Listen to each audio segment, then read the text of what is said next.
sudah masuk minggu keberapa kita di rumah aja? Tiga. Minggu ketiga, jalan minggu keempat. Semoga semuanya tetap sehat. Jadi kita kasih perkenalan dulu buat teman-teman yang baru pertama kali ikut live kajian rumahan. Jadi kajian rumahan ini adalah sebenarnya platform belajar offline yang kita buat untuk teman-teman semua yang mau belajar Islam secara terstruktur dengan narasi yang ramah dan juga bersama para ahlinya. Jadi kita pengen nantinya teman-teman yang datang ke sini bisa punya pemahaman yang lebih holistik dan komprehensif terhadap Islam.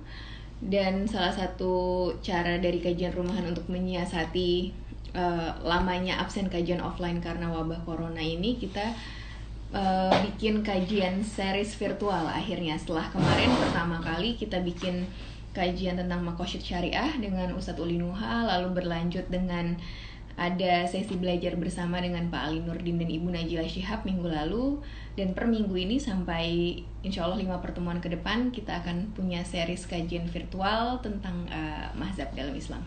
Iya, jadi insya Allah kita ada 5 seri. Yang pertama ini nanti sebagai pembuka, sebagai pengantar untuk tentang mazhab akan dijelaskan oleh Ustadz Gus Arifin. Jadi kebetulan Gus Arifin ini karena kita tinggal di Bintaro, beliau itu memang secara rutin itu mengisi kajian tentang fikih 4 mazhab di MRBJ. Jadi kalau buat teman-teman yang tinggal di dekat Bintaro atau nggak di daerah Tangerang Selatan, sebenarnya Gus Arifin ini sangat aktif dan rutin mengisi kajian di banyak tempat di sini. Jadi karena memang kita selalu memperkenalkan terlebih dahulu siapa yang akan mengisi materi di kajian kami. Jadi kalau kita boleh sharing sedikit tentang profil Gus Arifin. Jadi beliau itu sedikit berbeda sama ustadz-ustadz yang lain karena beliau itu lulusan sarjana teknik dari ITS, tapi sebelumnya masalah kalau untuk keilmuan agamanya, alhamdulillah beliau sudah mendapatkannya semenjak dari kecil karena memang tinggal di lingkungan pesantren di Jawa Timur. Kemudian beliau melanjutkannya ke madrasah SD, SMP, SMA, tapi kemudian beliau melanjutkan pendidikan S1-nya di sarjana teknik. Kemudian kemarin beliau melanjutkan lagi untuk pendidikan agamanya di Universitas Islam Negeri Jakarta. Jadi insya Allah kalau mau ngeliat lebih banyak sebenarnya tinggal browsing aja Gus Arifin di Google, itu kelihatan profil lengkapnya baik dari karir di pekerjaan maupun kiprahnya untuk di dalam pengajian. Mungkin karena insya Allah Ustadz Gus Arifin di sini sudah bergabung, jadi saya tuh kadang-kadang bingung manggil Gus Arifin atau Pak Kiai karena beliau kebetulan juga sudah memiliki pesantren di Pandeglang, jadi sudah pantas untuk dipanggil sebagai Pak Kiai. Jadi kita undang aja sekarang Ustadz Gus Arifin ke sini ke dalam forum kami, dan nanti insya Allah beliau akan membawakan materi dan nanti ada sesi tanya jawabnya. Materi dari Ustadz Gus Arifin. Jadi sesinya akan sedikit lebih panjang dari kajian virtual kita pertama. Assalamualaikum. Yes. Waalaikumsalam warahmatullahi wabarakatuh. habis sepedaan. Waduh. Pukuran. Untuk ngurangin lemak-lemak. Jadi gimana? Ada kumpul semua? Sudah, insya Allah Gus sudah boleh dimulai. Kebetulan, oh iya teman-teman, dimulai ya. Sebenarnya Ustadz Gus Arifin ini alhamdulillah tuh setiap kali melakukan kajian tuh selalu memberikan materi. Jadi materinya tuh biasanya padat, lengkap. Tapi nanti insya Allah kita akan, karena Ustadz Gus Arifin udah kasih ke kami, nanti kami akan bagikan kepada teman-teman, tinggal japri aja ke kami. Nanti insya Allah kami akan kirim langsung ke teman-teman. Okay. Ya. Ya materinya udah di-share ya. Belum. Materinya udah di-share ya. Belum. Oke, baik. Ya. Baik, ya. Baik, ya. Oke. Kalau udah jam 10 lewat 2 ya, kalau biasanya di kajian-kajian itu kita buat on time saja. Nanti sebagaimana arahan dari Mas Dimas dibuat 2 sesi, buat santai aja, gayeng saja. apa namanya, sambil nyender juga nggak apa-apa. Kebetulan saya ini di depan saya ini kumpulan buku banyak nih, mau nyelesain banyak pesanan buku Gramedia. Ada 5 judul yang terkontrak baru, jadi ya jadi yang kemarin yang baru launching ini yang apa namanya untuk nyambut Ramadan, nanti untuk kajian rumahan nanti tak kasih kuis, siapa yang bisa jawab saya kirimi hadiahnya ya. Ya, ini edisi hari ini ada kuis, nanti akan apa namanya saya kirim untuk satu pemenang untuk mendapatkan buku baru, judulnya Di Dalam Naungan Bulan Penuh Kemuliaan. Nah, ini buku yang bestseller. Sebenarnya judulnya dulu VK 4 Madhab Ramadan, tapi kemudian dicetak ulang dengan tampilan lebih bagus ya.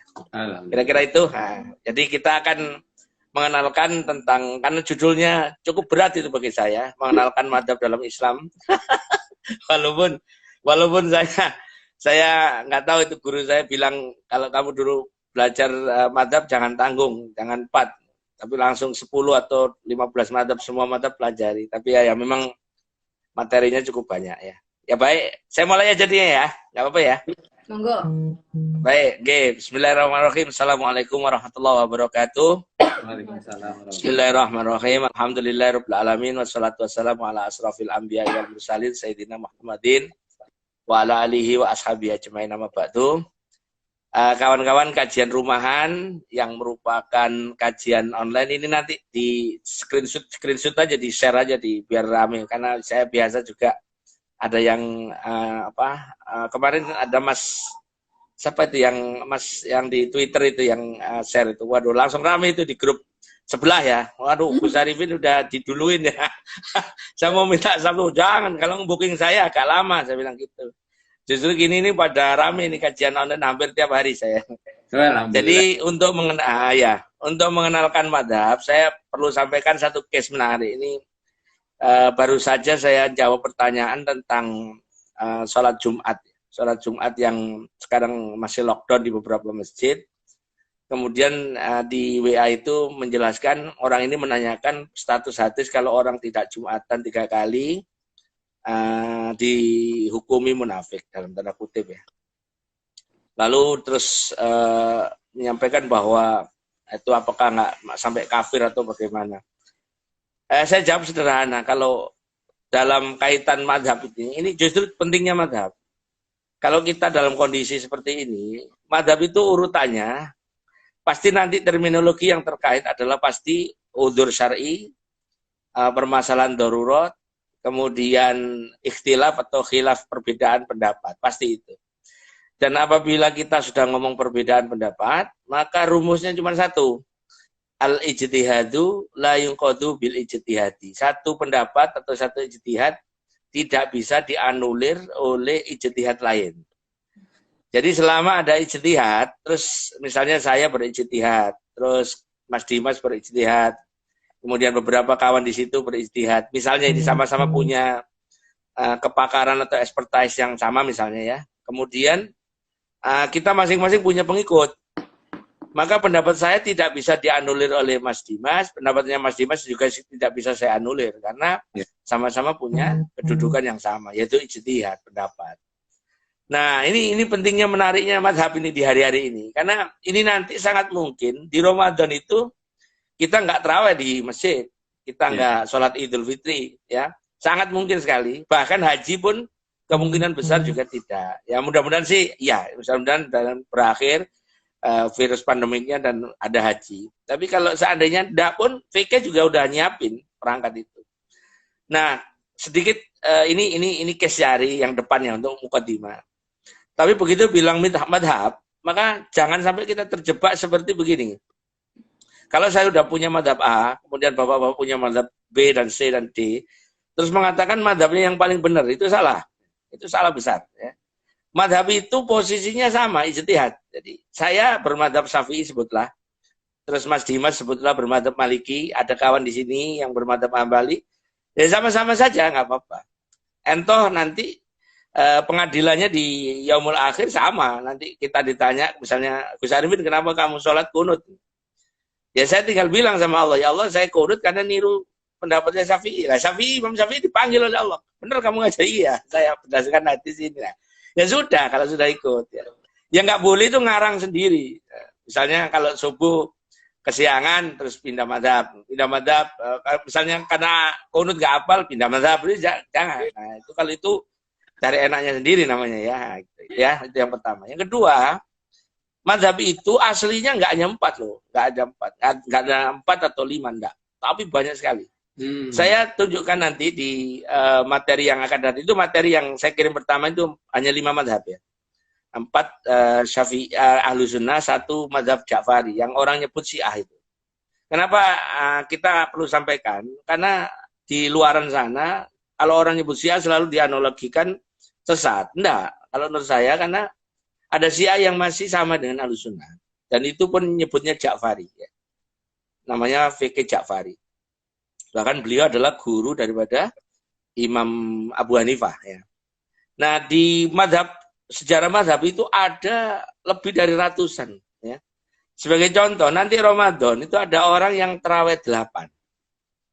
Terawih 8 itu madhabnya Aisyah.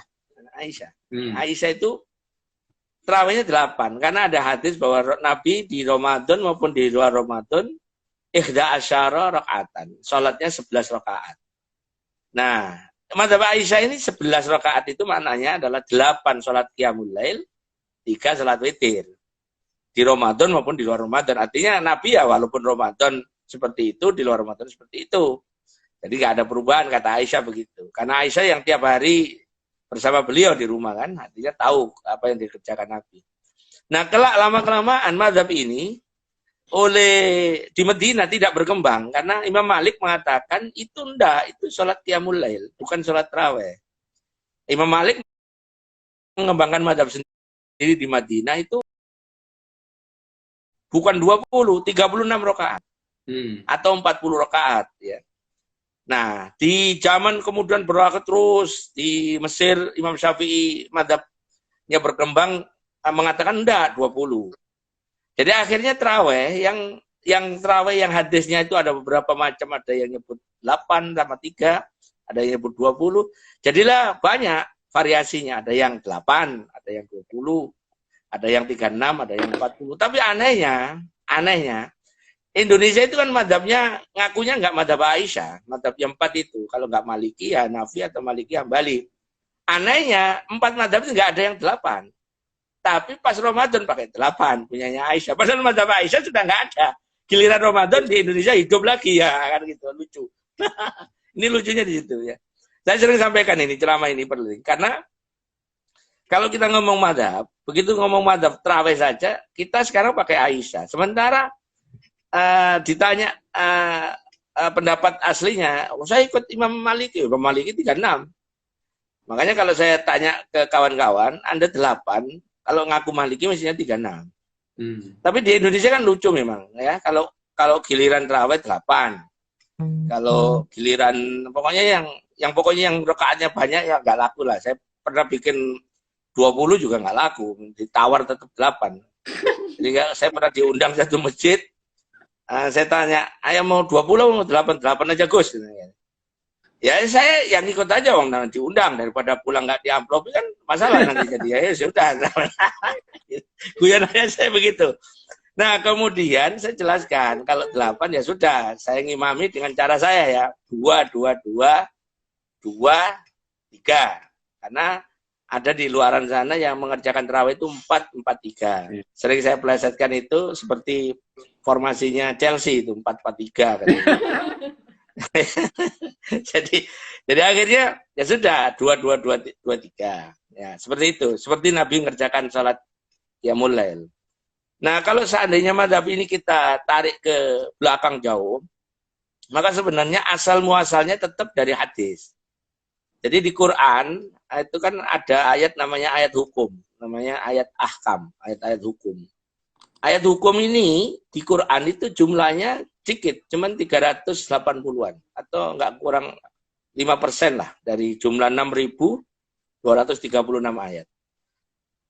Dari 380-an ayat, kemudian ditambah hadis tentang hukum, itu kalau di materi nanti di-share, saya lihat aja di halaman tentang hadis, itu ada, saya tampilkan ada 200 something ribu hadis. Maknanya kita kalau memang mau serius nanti nggak mau ikut madhab, ya, ini misalnya serius kita, udah Gus aku nggak mau ikut madhab-madhaban, langsung niru Rasul. Oke, ini pilihannya. Jadi kita langsung dari Quran, langsung ngambil dari hadis. Tapi saya tawarkan ayat Qurannya 380 sampai harus hafal semua asbabun nuzulnya, tafsirnya, termasuk implikasi hukumnya. Terus ada 200.000 something hadis yang harus Bapak baca dan hafal, dan harus tahu konsekuensi hukumnya. Kalau itu sudah, silakan nggak usah bermadhab. Itu sudah bagus. Bahkan dirikan madhab sendiri. Kemampuan tadi yang saya sebut. Ya, tafsir Quran 380 tadi udah hafal 200.000 hadis, bikin madhab di Masyiyah, ya boleh. Nggak masalah. Siapa tahu punya pengikut kan? Siapa tahu punya pengikut. Nah, kalau misalnya kita nggak sanggup nafsirin Quran, nggak sanggup nafsirin hadis, ambil aja yang sudah pernah dibuat oleh ulama atau oleh ahlinya. Sebutlah kalau kita dulu di teknik tuh belajar gambar teknik itu ada namanya aturan ISO atau aturan JIS, Japan International Standard. Misalnya kita gambar 3 dimensi blok mesin gitu kan. Kalau di ISO dilihat dari sebelah kanan, kalau di JIS sebelah kiri. Kan kalau seandainya kita mau ngarang sendiri juga boleh, cuman kan repot. Ngapain? Sudah ada orang yang pernah bikin dan udah bener gitu. Benar menurut ukuran-ukuran keilmuan yang disepakati. Ya, itu yang penting. Jadi kalau selama kita hidup ini beragama, usahakan sandarkan pada referensi atau orang-orang yang memang ahlinya. Kalau dalam ilmu fikih namanya kitab-kitab yang muktabar. Muktabar itu yang populer, yang prudent, yang benar, yang sudah diakui kebenarannya. Sedangkan ulamanya yang memang ulama yang sudah terbukti benar, bukan, kalau bahasanya anak sekarang, bukan kaleng-kaleng, ya, yang beneran gitu. Nah, kebetulan di mazhab Islam itu Imam 4 ini adalah ulama yang punya kredibilitas, punya kemampuan yang melebihi pada masa itu, pada zamannya masing-masing. Sebagaimana kalau belajar mazhab itu kita harus hafal 4 mazhab ini dari yang paling tua. Yang paling tua itu Imam Hanafi. Imam Hanafi itu punya murid Imam Malik, yaitu Imam Maliki itu, Malik bin Anas. Kalau kata nyebut Malik bin Anas itu sering orang ketukar dengan Anas bin Malik. Kalau Malik bin Anas itu Imam Maliki, tapi kalau Anas bin Malik itu sahabat. Itu sahabat Nabi yang dulu nyiapin onta, nyiapin perbekalan dan sebagainya pada Nabi. Ya. Jadi itu Imam Malik bin Anas sama Anas bin Malik. Jadi Imam Malik bin Anas. Malik bin Anas punya murid Muhammad Idris Asy-Syafi'i, yaitu Imam Syafi'i. Imam Syafi'i punya murid Imam Ahmad bin Hambal. Jadi sebenarnya kalau kita berbicara 4 mazhab ini adalah guru murid. Jadi sampean sama saya, kalau seandainya mereka berdebat, itu perdebatannya perdebatan ilmiah guru dan murid. Nah, kita yang keilmuan kita terbatas, kemampuan kita memahami teks Arab terbatas, ya sudah, sampean ambil saja sama 4 itu, kebenarannya bagaimana? Kebenarannya tetap bahwa semua hasil ijtihad tadi itu, kata hadis, kalau benar dapat 2 pahala, kalau salah dapat 1 pahala. Artinya semua ijtihad yang dilakukan ulama itu kalau Bapak udah ambil dan kerjakan, insya Allah selamat, karena semuanya menyandarkan kepada Quran dan hadis. Dan satu rumus lagi, bahwa kita tidak pernah bisa langsung jumpa dengan baginda Nabi, ini yang penting. Jadi statement kita kembali ke sunnah, kita kembali ke Al-Quran, itu konteksnya harus dipandang adalah kita tetap melalui orang yang membawa itu. Sebetulnya ketika kita menafsirkan ayat tentang wudhu, surat Al-Ma'idah ayat 6. Ketika kita mau menafsirkan itu, misalnya kalimatnya kan, A'udzubillahi minasyaitonirrajim, ya ayyuhalladzina amanu, idza qumtum ilas shalah faghsilu wujuhakum wa aydiyakum ilal marafiq wamsahu biru'usikum wa arjulakum ilal ka'bain. Kalau itu diterjemahkan, wahai orang-orang yang beriman, jikalau kamu hendak sholat, basuhlah mukamu, basuhlah kepalamu, tanganmu sampai siku, dan kakimu sampai mata kaki. Kalau kita paham hadis ayat ini, kita cari hadisnya. Ada hadisnya di kitab Bulughul Maram, hadis nomor 14 kalau nggak salah, dari Khomron, menceritakan Utsman wudhu. Khomron yang nyiapin airnya. Lihat Utsman wudhu persis ayat itu. Tapi kenyataannya praktek kita dari kecil, kalau sholat, kalau wudhu, kan tadi di ayatnya kan basuh muka, basuh kepala, basuh tangan, basuh kepala, basuh kaki. Tapi kita entah diajari atau tidak, atau tiru-tiru, pasti suatu saat akan basuh kuping. Padahal di ayat itu nggak ada kuping. Nah, kalau saya tanya, sampean basuh kuping itu dasarnya ayat atau dasarnya hadis? Di ayat nggak ada, di hadis nggak ada yang sahih itu. Kalaupun ada itu hadisnya hasan. Dan sepakat kalau hadisnya hasan, nggak boleh dipakai hukum dulu kalau nggak ada dalilnya. Nah, ini hadisnya sahihnya nggak ada kuping, ayat nggak ada kuping. Sampai sama saya, kalau wudhu basuh kuping. Pertanyaannya kalau ada orang iseng, sampean ikut siapa itu? Ikut Quran atau ikut hadis? Ngapain kuping dibasuh? Di ayatnya nggak ada, di hadisnya nggak ada. Nah kalau begini misalnya, tiba-tiba kita terus berkata, iseng aja sama buat satu penelitian gitu. Tanya anak-anak kecil, kamu wudhu pakai basuh kuping? Iya. Tanya, dari mana? Bapak saya kalau wudhu basuh kuping. Nah, rupanya dia bermadzhab ke bapaknya. Nah bapaknya tanya itu, Pak kenapa bapak? Mbah saya, bapak saya berarti basuh kuping. Tanya kalau mbahnya masih. Nah itu namanya musalsal. Kita mengikuti satu ajaran praktek agama lewat satu contoh. Nah, lewat satu contoh itu disebut sanad. Makanya kalau ada orang berkata, aku langsung niru Nabi, itu impossible, mustahil. Karena kita nggak pernah jumpa beliau. 1400 tahun jarak kita dengan beliau. Jadi kalau nggak ada orang mengklaim aku niru Nabi, itu udah omong kosong, karena nggak mungkin. Wong Iqra saja kita butuh guru Iqra. Nah, saya pernah buat survei kecil-kecilan. Anak-anak pesantren di tempat saya itu, saya tanya, kamu kunut? Kunut. Kenapa kunut? Bapak saya kunut. Jadi rupanya yang kunut itu ikut bapaknya. Terus saya tanya, kenapa kamu nggak kunut? Bapak saya nggak kunut. Rupanya dia nggak kunut karena bapaknya nggak kunut. Ya gitu. Nah itu ada pertanyaan bagus ini. Misalnya madzhab Syafi'i, apakah harus semuanya atau enggak? Boleh. Dalam satu qadhiyah itu hanya satu madzhab yang boleh. Misalnya saya sholat madzhab Syafi'i, saya wudhu Maliki boleh. Karena beda kan urusan. Nah yang nggak boleh itu nanti pada dalam satu qadhiyah ada beberapa madzhab. Ya, nggak boleh. Contoh di pernikahan. Kalau pernikahan Bapak ambil Syafi'i ya Syafi'i. Maliki Maliki. Jangan dicampur. Ini kalau dicampur kacau ini. Contoh ya. Ini agak sedikit lewat sedikit contoh yang ini sebenarnya di bagian akhir. Tapi karena sudah ada pertanyaan saya sampaikan. Jadi di pernikahan itu menikah itu harus pakai wali.